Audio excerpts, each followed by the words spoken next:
The energetic weather for 2022 and also the next 3 weeks between now and the next tall cup.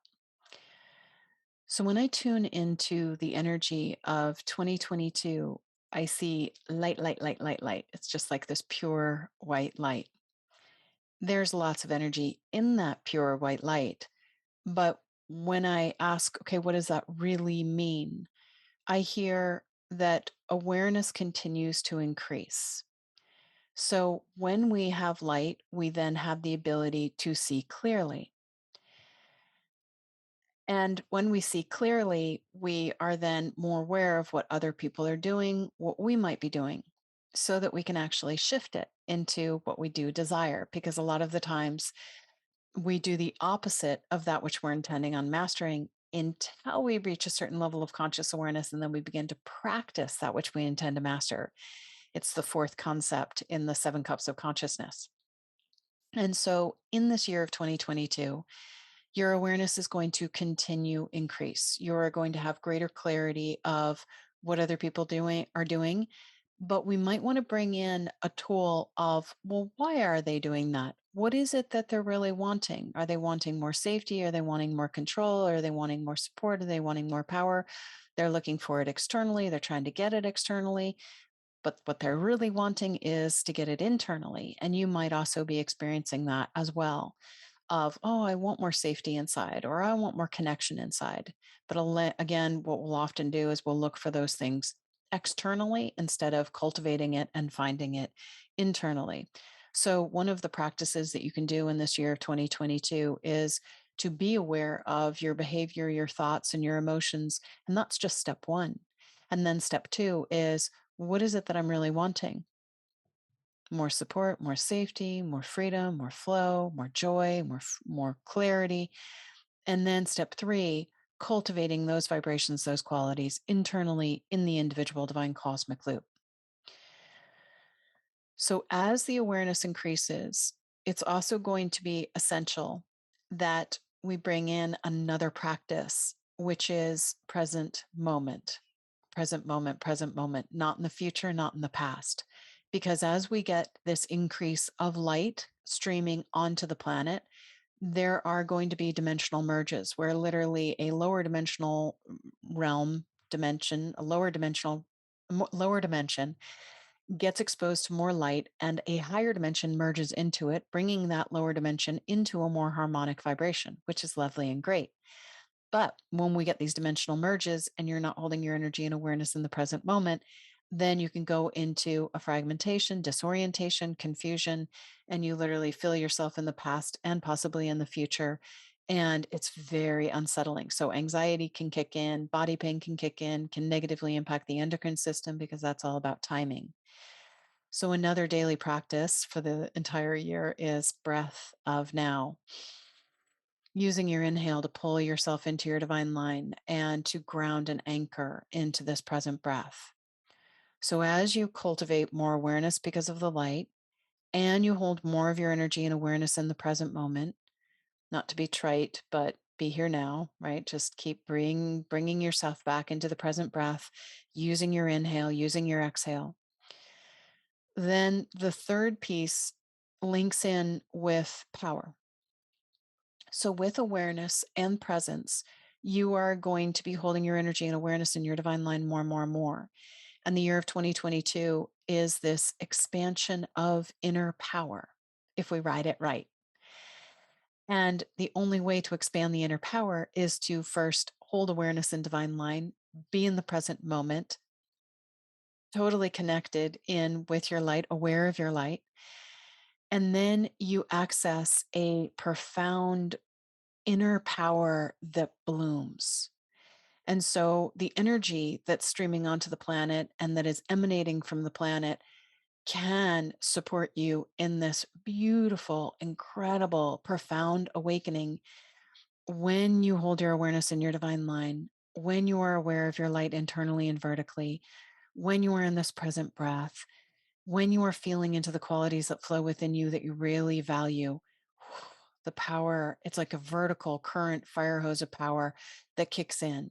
And it's your power. It's not power over other people. It's the power to change the vibration flowing within you, which then does shift how what you draw to you and how people respond to you. So in this 2022 year, it's pulling out all of your tools that you've been practicing for decades and putting them into full throttle action. And the lovely thing about the more light is we are more aware of how, when we shift ourselves internally, it does shift our emotions, our beliefs, our thought forms, our body, and the outer world. But again, holding the focus, the weight on the inner world as opposed to the outer world, holding the focus on what vibration you're holding inside yourself as opposed to what other people are doing. So, eyes inside, awareness of your light in the present breath, and then open and embrace a beautiful current of power that you have been cultivating for lifetimes in this incarnation, this year, now. So, that is the overview for 2022. When I take a look at the next 3 weeks, what is it that the energy is really supporting? Interesting. It's like a little bit of a combination. The heart wants to open, move into more love and kindness and sweetness. But then I also feel into like the liver, the solar plexus, and almost like this conflict between the solar plexus and the heart of don't want to give our power away, don't want to get walked on, want to be kind. And so it's this energy between the heart and the solar plexus. So the angelic realm is actually advising that you start with holding your energy and awareness more in your solar plexus for the next week and a half, breathing into the solar plexus and pulling all of your lines of control, attachment, power that you've placed externally off of everyone and everything and back to yourself. So it's like you're getting anchored back in you. And you might want to just take a moment right now and think about, is there anything that you have been trying to control externally? The future, the past, people, their behavior.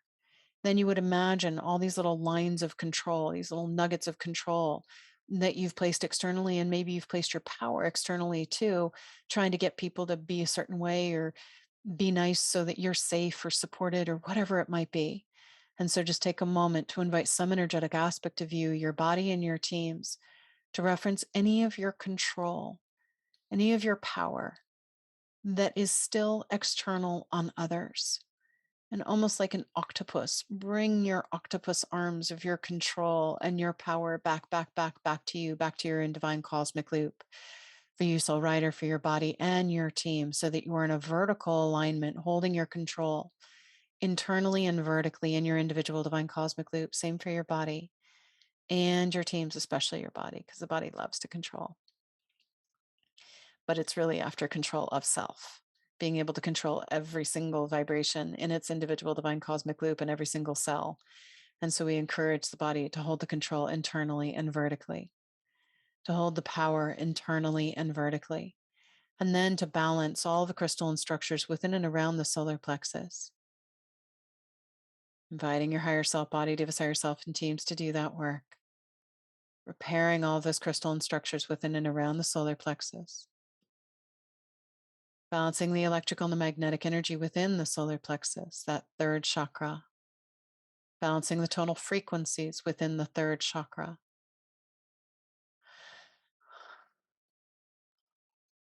and eating close to the soil, close to the dirt, the microbes, nature, root vegetables, organic root vegetables. Don't wash it too carefully, but do organic root vegetables. That also helps heal the gut. And then I'm just looking at the heart energy. So after a week and a half of balancing that solar plexus, feel into this stance and you ask yourself, how do you want others to be with you? So you just take a minute. How do you want people to treat you? Do you want them to be kind and gracious and patient with you and validate you? And then say to yourself, I'm going to be that way with me, with myself. I'm going to be that way with others. But first, give it to you. And then you'll have the capacity to be that way with others. So, in a week and a half, feel into how do I want others to be with me? I'm going to be that way with myself. And I'm going to be that way with others. And then it creates this beautiful circle. And you start shifting how you sit in your heart with yourself, with others, with the world. Taking a deep breath in, we ask for a balancing and a stabilizing of your fields, balancing the electrical and the magnetic energy within all systems, components, and levels of your being, balancing the electrical and the magnetic energy within the divine cosmic loop of you, soul rider, your body, and your teams, and balancing the electrical and the magnetic energy that passes back and forth between your divine cosmic loop and your body, David's divine cosmic loop, balancing and stabilizing all of your grids, your communication and connection mechanisms. And we ask that you are wrapped in sheets of rainbow light, gently sealing these vibrations in to whatever degree is appropriate for your spiritual evolutionary state. And we are in deep gratitude to the angelic realm that serves and assists in every breath, in every way, and to you for your courage, your awareness to shift your vibration, which positively, empathically impacts hundreds of thousands of souls in multiple dimensions. Let it be so. Aho. So when I'm tuning into how many layers in this session, I hear 7 to 15. And I actually see the energy of like the wolf, kind of like the lone wolf a little bit, but the wolf also has a pack, but the wolf has a power to it, a wisdom to it. And communication is really, really important to the wolf. And so if there were to be an animal totem for tonight's tall cups, it would be the wolf of the courage and the strength and the wisdom and the patience and the awareness of how to be. How.